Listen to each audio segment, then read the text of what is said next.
Hej alle sammen. Jeg er ny til YouTube.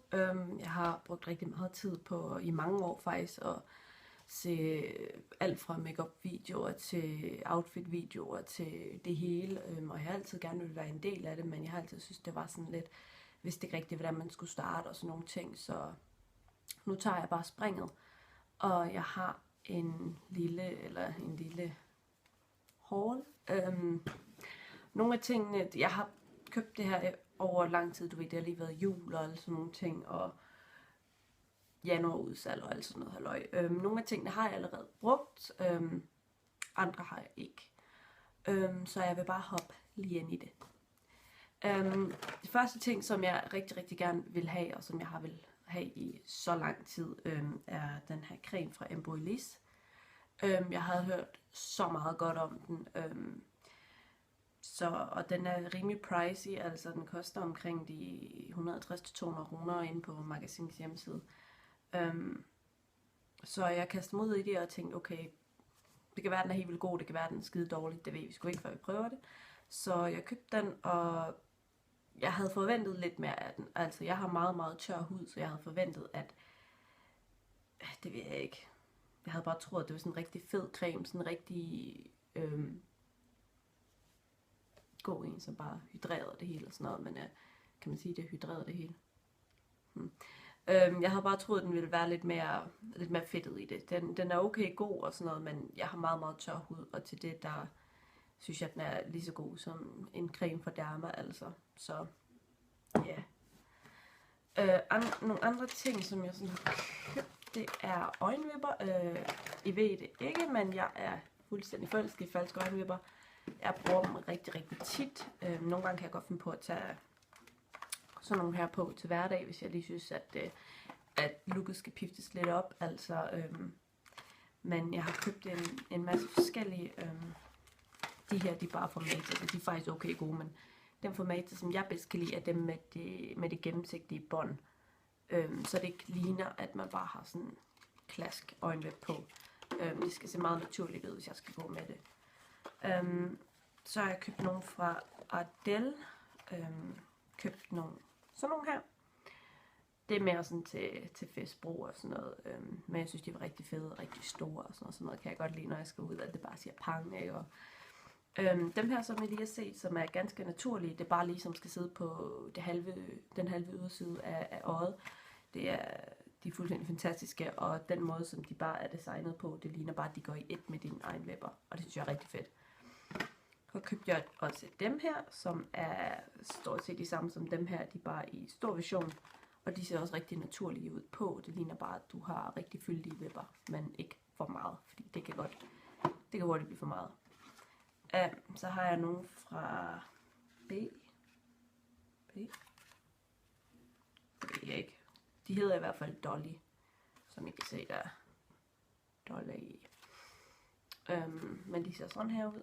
Og jeg købte dem her over nettet, så jeg har faktisk ikke set dem i virkeligheden. Men jeg synes at de ser meget fine ud. Alt sammen.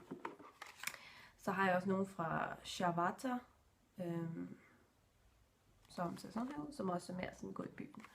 Men jeg elsker øjenvipper, og ingenting er bedre end øjenvipper, så har jeg købt et par neglelakker. De første to, jeg har købt, er fra Deborah Lippmann. Ser sådan her ud. Jeg har hørt så meget om Deborah Lippmann neglelakker. Og så var jeg inde på Beauty Bay og kigge, og så havde de her to på tilbud. Og hallo, altså er de ikke bare fantastiske? Prøv at se. Ej, hvor er de fine. Og denne her.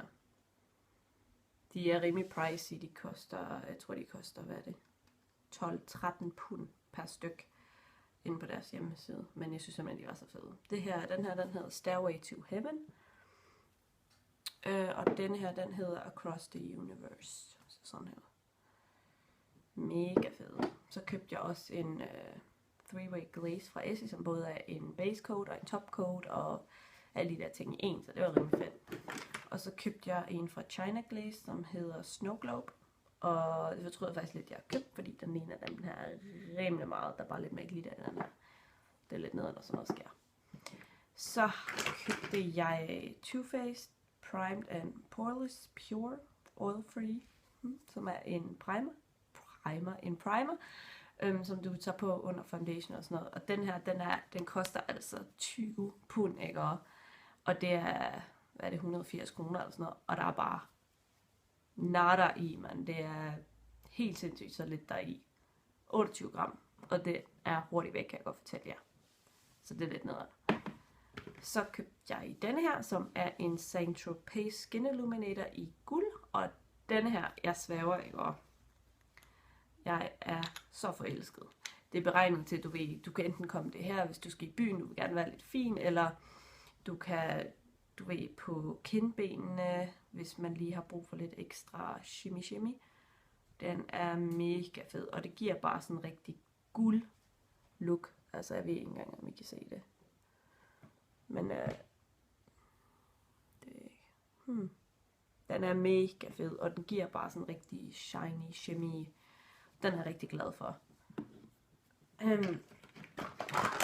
Så havde jeg også brug for nogle nye eyeliner, så jeg besluttede mig for at købe den her fra Urban Decay, som er deres 24/7 Glide On Eye Pencil Set, som kommer med 6 forskellige farver. Og de er rigtig, rigtig gode. De holder hele dagen, og jeg er rigtig, rigtig glad for at købe den her. Plus fordi man har nogle forskellige eyeliner, som ligesom har et par flere valg. Det er rigtig fedt. Så købte jeg Too Faced Sweethearts Perfect Flush Blush, som ser sådan her ud. Den er så cute, prøv at se. Og den ser sådan her ud indeni, hvilket er mega fedt, fordi der ligesom er 3 forskellige, ikke? Også, så man ligesom kan enten bruge den der, eller hvad man nu vil. Og de er mega pigmenterede. De 2 af dem der, de her shimmer, den der har lidt glitter i. Og jeg elsker glitter, så det er bare mega fedt. Og den er rigtig god, den har jeg prøvet. Så inde på Magasins hjemmeside vil jeg gerne have en cream shadow. Jeg havde hørt dem fra Bobbi Brown, skulle være rimelig gode. Så jeg investerede i en, der hedder Metallic Longwear Cream Shadow i Brown Metal. Og den ser sådan her ud.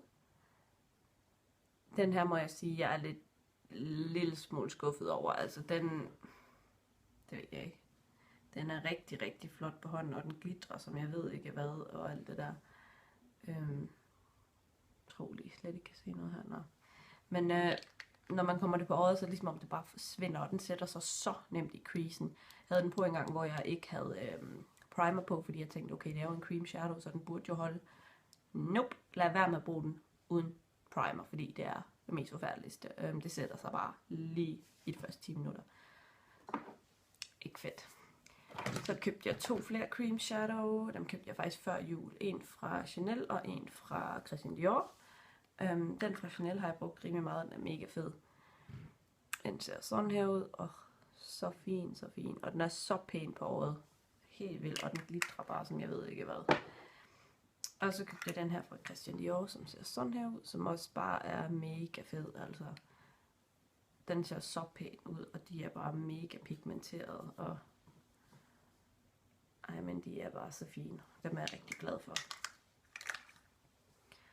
Så købte jeg Bobbi Brown Creamy Concealer. Og den har jeg faktisk ville have i rigtig, rigtig lang tid, fordi jeg døjer meget med mørke render under øjnene. Især fordi jeg har et barn. Du ved, man skal tidligt op, man skal se i seng, og alle de der ting rydde op og sådan noget. Så den er rigtig fin, den her. Og der kommer med både en concealer og så en lille pudder, som man skal komme oven på. Det holder bare super godt, og jeg er rigtig glad for den her.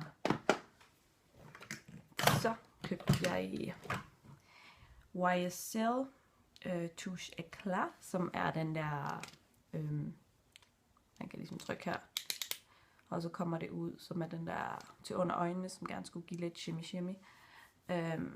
Jeg havde regnet med lidt mere til den pris, 25 pund for den her lille satan her. Men den er meget god, men jeg havde bare regnet med lidt mere.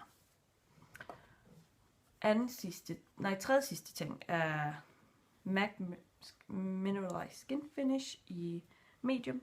Og det ved jeg sikkert, I alle sammen ved, hvordan den ser bare sådan her ud. Og den er jeg rigtig glad for. Den minder lidt om Stay Matte fra Rimmel, som jeg rigtig, rigtig godt kan lide. Så den er rigtig god, den her. Så købte jeg Stila Stay All Day Waterproof Brow Color, ser sådan her ud, og den er bare i, jeg tror lys, light, som bare er sådan en lille pen her, som man så kan tegne sine øjenbryn op med, hvis I kan se det lige der. Den er okay god. Den er jeg rigtig glad for.